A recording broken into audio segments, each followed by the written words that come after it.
Hi, it's Jim Zogby. Welcome to Viewpoint. Well, Super Tuesday's primary contest produced two clear frontrunners. On the Republican side, Donald Trump racked up wins in 7 states compared to 3 for Ted Cruz and 1 for Marco Rubio. Hillary Clinton defeated Bernie Sanders in 7 out of the 11 Democratic contests, Bernie winning 4 rather handily. For analysis of the results and some future predictions, I want to welcome to the show Bob Borosage. He's founder and president of the Institute for America's Future and co-director of the Campaign for America's Future. He's a contributing editor at The Nation magazine and co-author of 2 books, Taking Back America and The Next Agenda. Thanks for joining us, Bob. My pleasure. Before we get into the contests themselves, I want to sort of see how we got here. I mean, what defines the political landscape that produces the situation that we're in, where a 74-year-old rock star. I mean, you say rock star, but that's part of the issue. I mean, how the hell does a 74-year-old grumpy guy from Vermont become a rock star in this environment and give Hillary Clinton, who was the First Lady, Secretary of State, 2-term senator, give her a run for her money, quite literally run for her money. And then on the Republican side, how do you end up with a sort of a almost clown type character? I mean, and I use that also quite literally. Reality TV show guy, simply dispatching governors across the board and other candidates that the establishment. First, on the Democratic side, how do you explain the Sanders phenomenon? What accounts for the dynamism? Let's look at them both at the same time a little bit. At the beginning of this race, this was going to be a Clinton-Bush race, Jeb Bush from Florida, right? The 2 dynasties. And they both were going to raise all the money and did. They were going to get all the establishment endorsements and did. They were going to have all the deep pocket donors and they got them. And the expectation was both of them would roll through and then they'd have an establishment fight for who was going to be the president. In both parties, that expectation was blown up. And it was blown up because this economy doesn't work for most people and there's an enormous amount of anger about it. You know, with the 2008 collapse, for the first time, I think we've had stagnant incomes for working people for a very long time. Really no gain a dollar since 19. Can I just put this up? We have a screen that shows this. Here you go. Average household income for the top 5% since 1970, and here's the bottom fourth, the absolute bottom third, and all the way down to. So this is 80% of the country basically having stagnant household income. Right. And then in 2008, with the financial collapse, you had people's wealth wiped out because many people lost their homes, and that is the basic source of working class and middle class wealth. For African Americans, their wealth was cut by 80% on average. So that collapse then, I think, sharpened people's minds because they saw the bailout. And the bailout bailed out the banks. They bailed out these guys at the top and did nothing for homeowners. And since 2008, the top 1% has captured virtually all of the rewards of growth in this society, even though we've had decent growth, we've had declining unemployment, wages have still been stagnant, and household incomes haven't recovered to where they were before the collapse. So there's a great deal of anger and disappointment on both sides of the spectrum.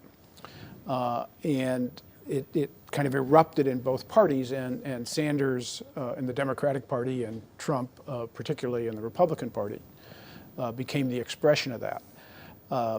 And what's interesting about both of them is both of them present themselves to the public as independent of the old establishment. So Sanders is funding his campaign with small donations raised over the web. And a central part of his theme, of course, is that our politics is corrupted by big money and our economy is rigged by those same interests, so it doesn't work for you. And he has legitimacy in talking about that because of the way he's funding his campaign. On the Republican side, Trump is the billionaire, right? He's self-funding his campaign. So he says to Republicans, these guys are all corrupt. I've been in that business. I've given money to politicians. They're bought and sold. I'm independent. I'll tell you the real truth. So both of them initially established their independence and their credibility as messengers. And then both of them went after what has been the bipartisan center of a failed economic policy. Trump going after trade, Bernie going after trade, and the big banks, and the way that the system had gotten rigged. And so there's kind of parallels on both sides that are fascinating. Now, there's huge differences, obviously. Trump has played the Republican Party's racial politics perfectly. So Republicans built their base of working people as a party of white inclusion based in the South. Mm-hmm. And they did it with dog whistle politics. First they did it kind of racially in the early years. And then it was cut welfare, which meant black people, cut spending, which meant black people. So Trump has done build the wall. Willie Horton, welfare queens, all of the dog whistle terms. Right. So Trump has done build the wall. Mexicans are sending their rapists to us. Keep Muslims out, right? Don't let them in ever, because we don't know they're all terrorists. So it's perfect dog whistle racist politics, which appeals to a very hard-pressed voting base in the Republican Party that has been built over years. It's not that he can tap into. And certainly since the Obama election took on a different hue, because they combined the collapse with a black president to sort of fuse together those racial themes with anger at the right. the other. And the entire party is blame Obama 24/7. Right? Yeah. And that's also kind of very much a racial thing. And of course, Trump played that even earlier when he did the birther stuff about Obama, that he really was born in Kenya and shouldn't have been president, and kept that going, throughout. It kind of established his name in conservative circles as this nutcase doing this.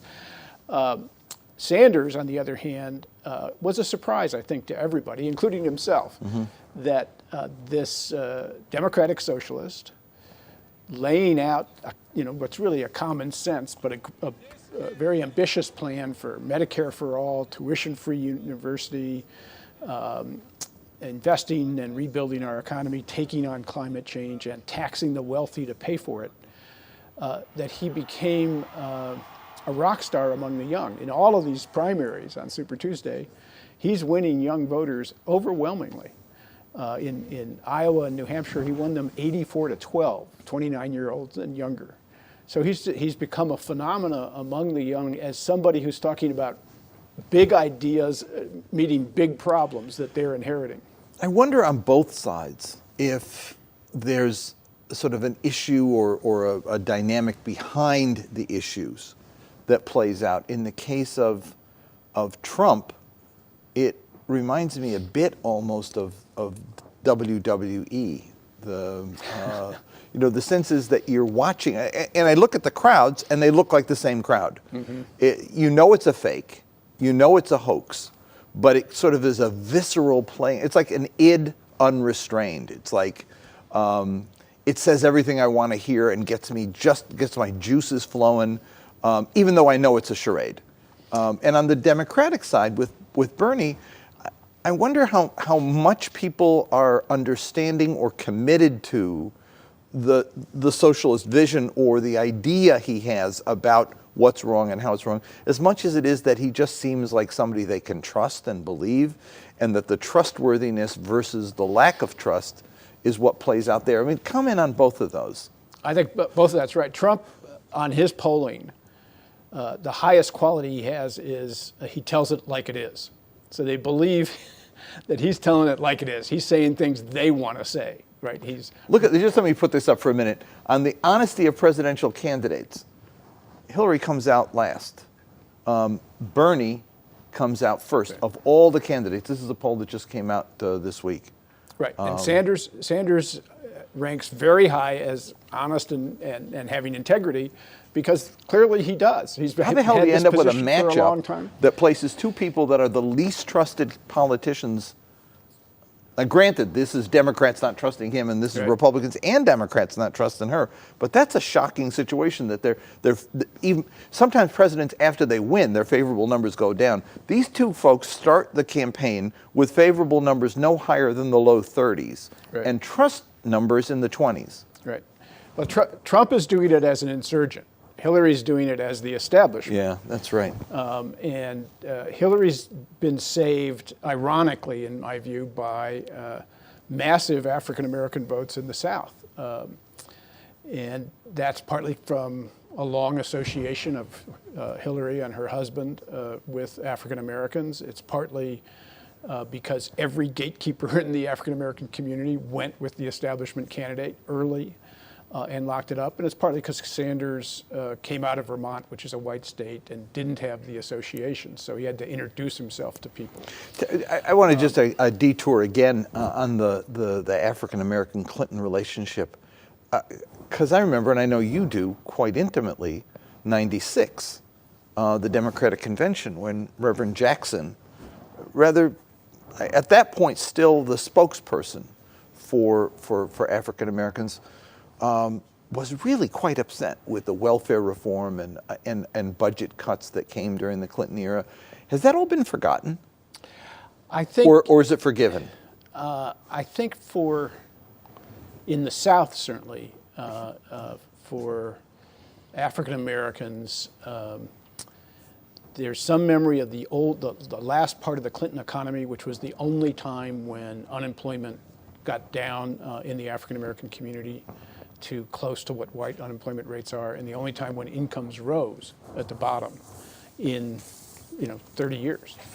And many of the effects of the Clinton reforms that were brutal didn't really play out until later under Bush. So the welfare reform became brutal when we had the recession, and we left millions of people in abject poverty because there's no kind of floor under them. The mass incarceration that Clinton championed played out over years, and now we're left with this horror where we've destroyed a good portion of a generation of young African American, particularly African American men, for nonviolent crimes, possession of 1/3 crack, of et cetera. African American males under the age of 39 are either in prison, On parole. on probation, or in jail waiting for a trial. And the average length of getting your trial is 22 months.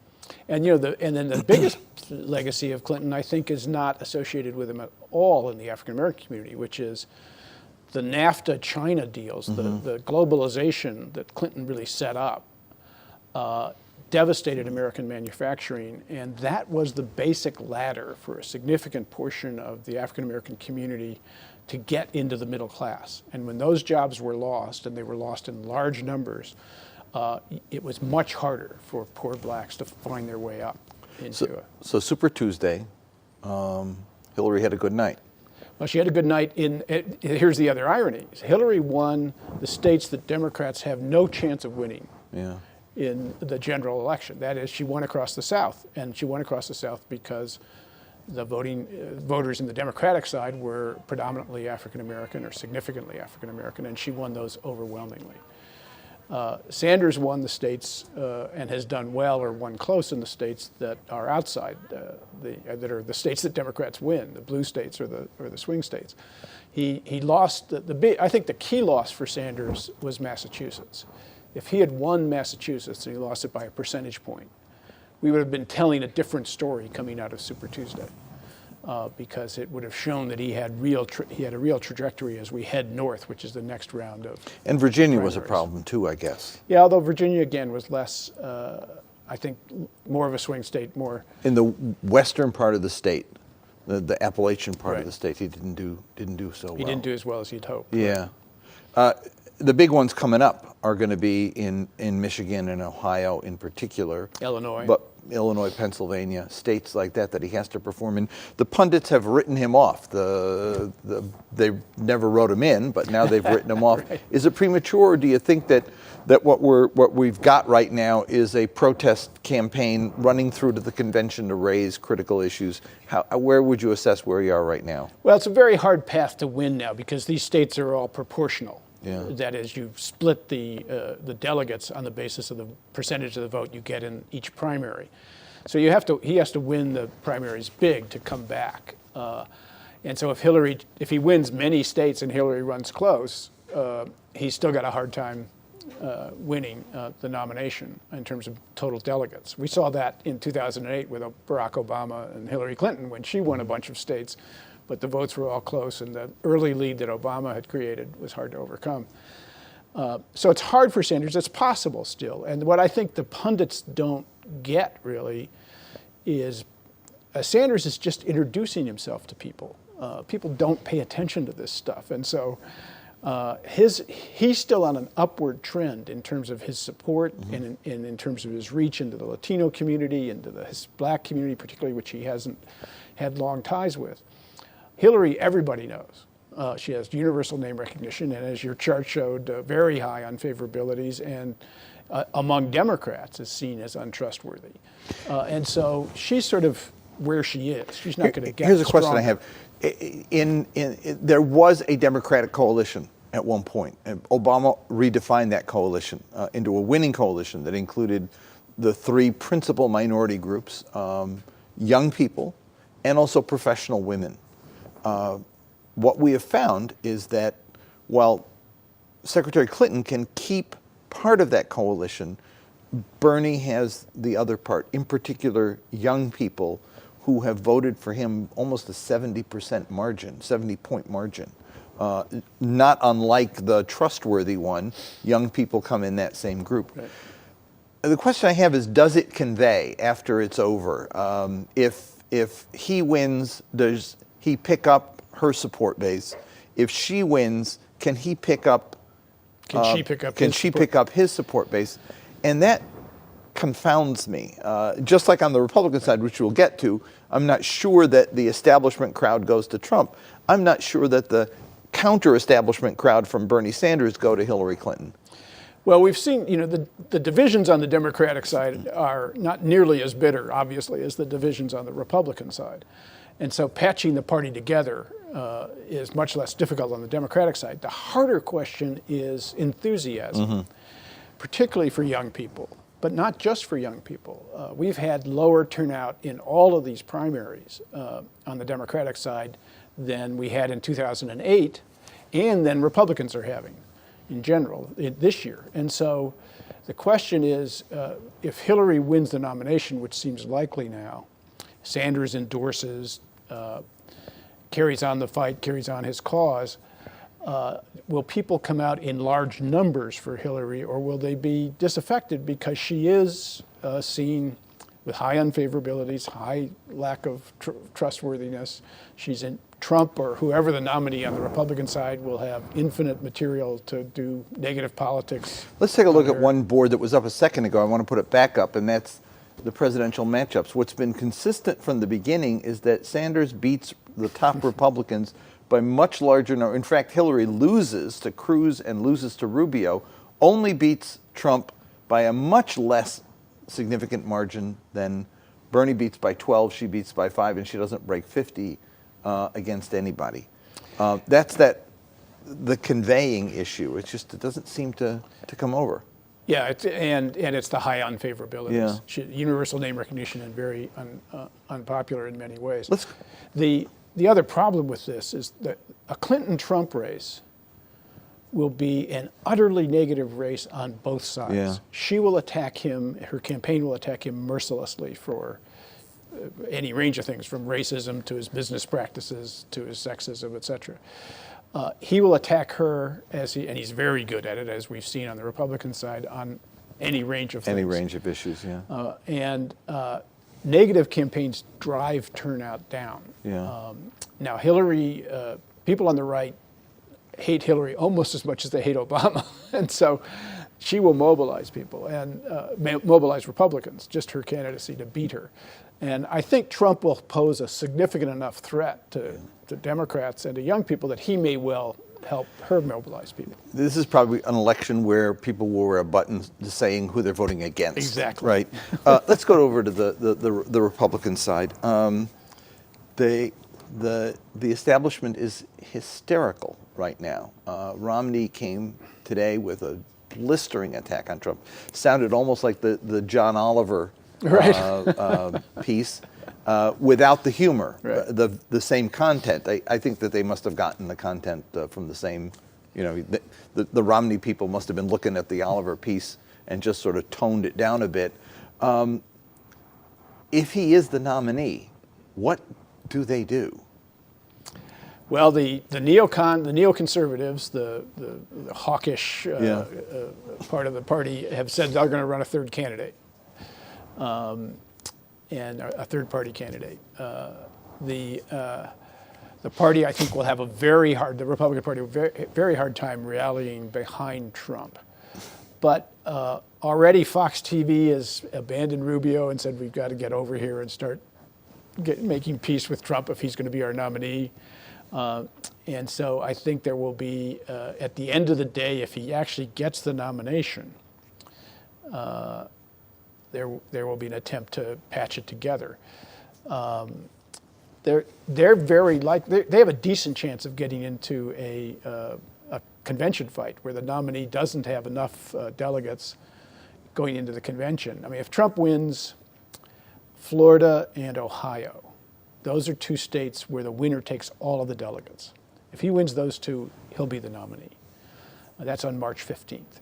If he doesn't win those two, if Rubio does Florida, his home state, and Kasich wins Ohio, his home state, then most of the other states are states that are proportional again. And it gets more and more likely that you could have a convention where he doesn't have enough votes in the convention to win the nomination. And that will be a Donnybrook. Let's just back up just 1 minute, because what intrigues me about this, I compare this to the last round, where there were two serious candidates in the Republican race. John Huntsman, who was dispatched rather quickly after the first With no votes, right. after New Hampshire, but he did well in New Hampshire. He just didn't go anywhere. And Mitt Romney. The rest were clowns, and frankly were one after another in the lead until finally the establishment was able to galvanize around Romney, and they were able to bring that support to heel. It got out of control this time. The serious folks, the governors, Kasich is nowhere to be found. Bush had to leave, and Christie ended up not going anywhere and now endorsing Trump. And what you're left with is not just Trump, but you're left with Cruz, which for the establishment is like pick your poison. Right. And Rubio, who's clearly not ready for prime time. Who's an empty suit, right? Yeah, an empty suit who's now doing comedy routines. Right. It's not the GO. This is not the party of George Herbert Walker Bush or Jim Baker, or you could go down the line. Right, but it shouldn't be. I think it's really important for people to understand how angry people are. This thing doesn't work for them. This political economy does not work for most Americans, and they've formed their politics sometimes around race and around choice and around other questions. They've formed their politics around trade and basic issues, but it doesn't work. And so when you present an establishment candidate, that person starts out not with an advantage, but with a disadvantage. And that's true to a lesser extent on the Democratic side. And a lot of that is because you've got a very loyal African-American community to Barack Obama, the first black president. They've had his back, understandably, even though his policies haven't helped that community much through his presidency. And so they are much less in revolt than you see on the Republican side among the white, particularly non-college educated voters. But there's this kind of sense that I don't understand why they don't like good candidates from the establishment who are dressed up and have all the credentials. Well, it's exactly those credentials that haven't worked for them, so they have every good reason not to like them. You noted in the beginning that the GOP has sort of broadened its base, not only using race, but also using coded social issue messages, mostly abortion and gay rights, et cetera.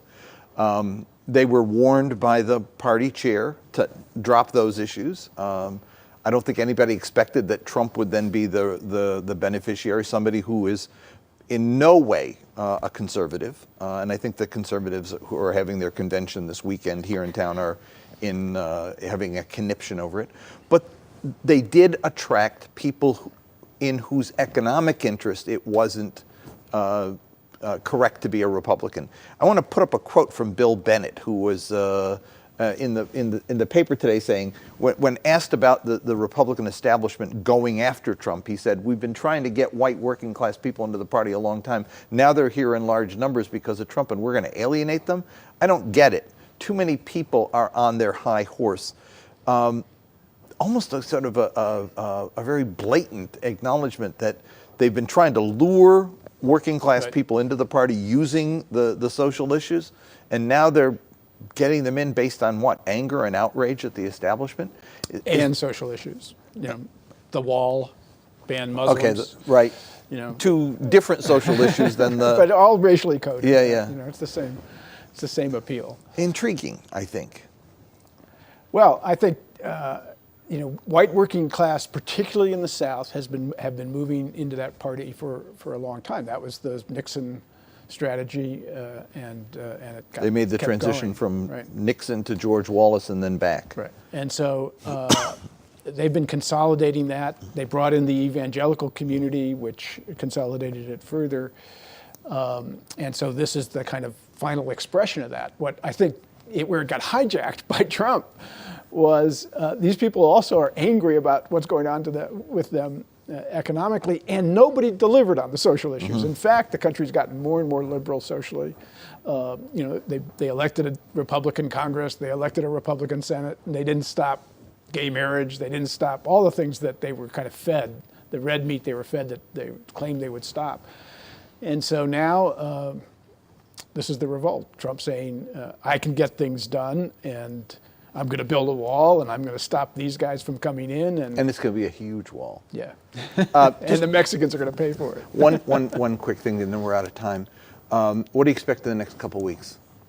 I think you're going to see Sanders do better than expected in the primaries going forward. I think I keep waiting for the Republican establishment and this overwhelming assault to begin to erode Trump's support. Yeah. I can't imagine that you're totally bulletproof, but thus far he has, and that's the test we're going to see. And I'll tell you, if he beats Rubio in Florida and Kasich in Ohio, this thing's over on their side. Thanks for joining me, Bob. Pleasure. That's all the time we've got. You can follow us on Twitter at AAIUSA or on our website, aaiusa.org. That's all the time we've got, and I'll see you next week on Viewpoint.